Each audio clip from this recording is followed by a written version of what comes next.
mes lunettes, là. Qu'est-ce que je... Bien, mesdames et messieurs, comme je m'y étais engagé la semaine dernière, je reviens vers vous pour vous présenter, épaulé par plusieurs membres du gouvernement, les premiers axes de la stratégie vaccinale adoptée par la France. Un mot au préalable sur la situation sanitaire de notre pays qui s'améliore progressivement. La circulation du virus continue de reculer de semaine en semaine. Le nombre de cas positifs diminue et nous pourrions, dans les jours à venir, passer sous la barre des 10 000 cas quotidiens en moyenne. En conséquence, la pression sur les hôpitaux s'allège progressivement.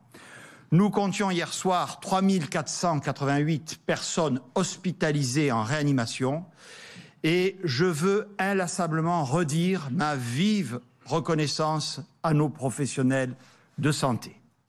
La France est aujourd'hui le pays d'Europe où la baisse de la pression épidémique a été la plus forte et la plus rapide. C'est le fruit des efforts de chacune et chacun d'entre vous qui avez respecté les règles sanitaires. Et je tiens à nouveau à vous en remercier. C'est aussi le résultat de notre stratégie de freinage, avec le couvre-feu d'abord, puis le confinement. Ces mesures ont été, je le sais bien, dures pour nombre d'entre vous. Mais elles étaient nécessaires et restent encore nécessaires. Car la situation reste fragile. Le niveau de circulation du virus et le nombre de personnes en réanimation restent ainsi supérieurs à ce qu'ils étaient en mai dernier, lorsque nous avons déconfiné. Nous ne sommes pas encore venus à bout de ce virus et nous devons rester mobilisés.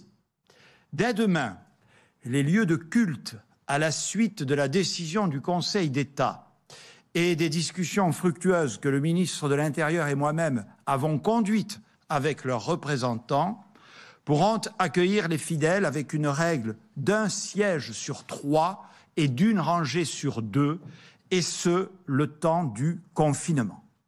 Ce confinement va encore durer 2 semaines avant l'ouverture d'une nouvelle phase d'assouplissement le 15 décembre prochain, si la tendance actuelle se poursuit et donc si nous restons vigilants. Nous passerons alors, vous le savez, à un régime de couvre-feu de 21h à 6h du matin, sauf pour les réveillons des 24 et 31 décembre. Les déplacements seront autorisés sur la France entière, sans attestation pendant la journée. Plusieurs activités, notamment dans le champ de la culture, pourront reprendre dans le respect de protocoles sanitaires stricts. Cette nouvelle étape sera encore marquée par des règles de grande prudence. C'est pourquoi les activités entraînant le plus de risques, notamment parce qu'elles favorisent le brassage et la concentration de population, ou qu'elles ne permettent pas le port du masque en continu, resteront fermées. Nous les accompagnerons par des mesures économiques qui ont été renforcées. Nous ne sortirons de cette crise que si nous avançons par étapes et avec prudence. Gardons en mémoire la réalité du risque d'un rebond de l'épidémie. C'est ce que nous avons connu cet été. C'est ce que tous les pays autour de nous ont vécu. Il faut à tout prix éviter de revivre ce scénario à l'occasion des fêtes de fin d'année parce que c'est une période propice au regroupement. Nous devons être ensemble attentifs et solidaires pour écarter ce risque d'un reconfinement quelques semaines plus tard. Voyez que les États-Unis, qui étaient déjà dans une situation sanitaire difficile, redoutent actuellement une flambée de nouveaux cas après le relâchement observé lors des fêtes de Thanksgiving. Comme nous l'avons souhaité avec le président de la République, vous pourrez retrouver vos proches pour les fêtes de fin d'année, pour passer ces moments précieux en famille ou entre amis. Mais cela ne veut pas dire que nous pourrons fêter Noël ou Nouvel An comme les années précédentes. Il nous faudra respecter les gestes barrières. Cet optimisme est renforcé par le lancement très prochain de la campagne de vaccination contre la Covid-19. L'arrivée du vaccin est une étape très importante dans notre combat collectif contre l'épidémie. C'est une arme supplémentaire à notre disposition qui va nous permettre de mieux nous protéger. La mobilisation exceptionnelle de tous les acteurs français et mondiaux de la science et de la recherche médicale a permis de développer ces premiers vaccins dans des délais rapides, ce qui nous permettra d'entamer la campagne de vaccination environ 1 an après l'apparition du virus. Pour autant, ce délai, qui peut sembler bref au regard de la durée habituelle de développement d'un vaccin, ne signifie en aucun cas que nous nous serions précipités au détriment de la sécurité sanitaire. C'est le fruit d'une mobilisation inédite et exceptionnelle de toute la communauté scientifique mondiale pour répondre à cette pandémie elle-même inédite et exceptionnelle. Cet effort de recherche sans précédent a porté sur plusieurs centaines de projets fondés sur des approches ou des techniques scientifiques différentes. Si tous ces projets n'aboutiront évidemment pas, beaucoup ont avancé suffisamment pour constituer des candidats sérieux dont certains sont engagés dans leur première phase d'essais cliniques.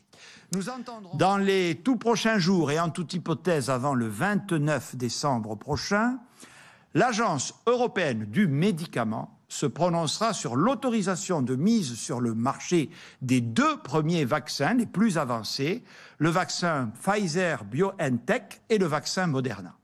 Cette autorisation européenne obtenue, c'est une autorité sanitaire française, la Haute Autorité de Santé, qui se prononcera. Ces étapes constituent des garanties indispensables pour commencer à nous faire vacciner en France. Je sais que les questions que vous vous posez sont nombreuses et c'est normal. Est-ce que ces vaccins sont sûrs? Est-ce qu'ils sont efficaces? Y en aura-t-il assez pour tout le monde? Qui sera prioritaire pour l'accès au premier vaccin? Où pourra-t-on se faire vacciner?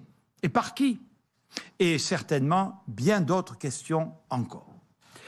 Nous essaierons de répondre à ces questions qui sont toutes importantes et légitimes. Certaines dépendent de décisions d'autorités scientifiques indépendantes, françaises ou européennes. Ainsi, la décision d'autoriser ou non un vaccin ne relève pas directement du gouvernement, mais appartient aux autorités scientifiques indépendantes qui sont en charge de l'évaluation des produits de santé. Autre exemple, le choix des personnes qui devront être vaccinées en priorité n'incombe pas au gouvernement, mais à la Haute Autorité de Santé qui s'est d'ailleurs prononcée en début de semaine sur la base d'une expertise indépendante que nous entendons évidemment respecter. Quelle est la responsabilité de l'État? Eh bien que tout vaccin mis sur le marché ait bien reçu toutes les autorisations nécessaires pour assurer la sécurité sanitaire des Français, de garantir que les vaccins autorisés arrivent rapidement et dans le cadre d'une logistique efficace. Elle est aussi que l'ensemble des professionnels de santé concernés soient mobilisés dans le champ de leurs compétences. Le rôle de l'État, c'est également que les publics prioritaires puissent accéder aux vaccins dans des conditions de simplicité, de sécurité et de transparence qui préservent notamment leur capacité à savoir et donc à décider. Le début de la vaccination est désormais une question de semaines. Mais nous nous préparons depuis déjà plusieurs mois à cette échéance. Notre premier objectif a été de garantir que la France disposera de suffisamment de vaccins le moment venu. C'est la raison pour laquelle nous nous y sommes pris très en avance. Plusieurs candidats vaccins avaient été identifiés dès juin comme ayant des chances de réussite. La France disposera ainsi d'un potentiel de 200 millions de doses, ce qui permettrait de vacciner 100 millions de personnes, puisque le vaccin nécessite à ce jour 2 injections à quelques semaines d'intervalle. C'est plus que nos besoins. ce d'autant que tout le monde ne souhaitera pas être vacciné, mais c'est la marge de sécurité que nous prenons, car certains des vaccins en cours de développement pourraient ne pas obtenir in fine leur autorisation et qu'un taux de perte doit être pris en compte. Or, comme je l'ai dit, notre premier objectif est de garantir que la France ait suffisamment de vaccins pour sa population. Et évidemment, et c'est un autre atout des négociations conduites au niveau européen, nous ne paierons à la fin que ce qui nous sera effectivement livré. La vaccination sera gratuite pour tous et le gouvernement a budgété à cette fin 1,5 milliard d'euros dans le budget de la sécurité sociale pour 2021. Dans son avis publié lundi, la Haute Autorité de Santé a établi un ordre très précis des populations à vacciner. Elle nous recommande de vacciner d'abord les personnes âgées. En fait, vous l'avez compris, le déploiement de la vaccination se fera progressivement suivant une logique simple. Priorité sera donnée aux publics les plus vulnérables au virus et les plus susceptibles de développer des formes graves de la maladie. Notre troisième objectif est donc de construire une logistique adaptée à ce défi majeur de la vaccination. Acheminer des millions de vaccins, certains avec des caractéristiques très particulières, le vaccin Pfizer doit par exemple être conservé à moins 80 degrés, est en effet une opération d'une très grande complexité. Nous y travaillons aussi depuis plusieurs mois, nous avons acheté le matériel et les équipements nécessaires et nous serons prêts pour les premières vaccinations dès que les vaccins seront disponibles. Notre quatrième et dernier objectif, il est de construire une stratégie vaccinale qui réponde à 3 impératifs: la sécurité, la transparence et la proximité. Premier impératif, je l'ai déjà évoqué, la sécurité. Je sais et j'entends les réticences, voire parfois les craintes exprimées par certains d'entre vous.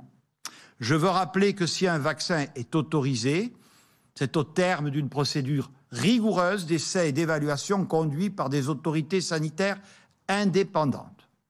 Nous ne démarrerons rien sans l'avis préalable de la Haute Autorité de Santé sur chacun